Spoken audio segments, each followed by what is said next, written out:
Changing your iCloud password is an important step to ensure your account security. Follow these steps to update your password. Step 1. Sign into iCloud. Open your web browser and go to the iCloud website. Enter your Apple ID and current password to sign into your account. Step 2. Access account settings. Once logged in, locate and click on your account name or profile picture in the top right corner.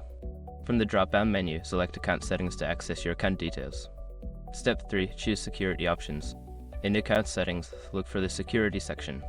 Here, you will find options related to your account security, including the option to change your password. Step 4. Change Password. Click on the Change Password option. You will be prompted to enter your current password followed by your new password. Make sure your new password meets the security requirements. Step 5. Save changes. After entering your new password, click on the Save or Done button to confirm the change. You may need to sign in again with your new password on your devices.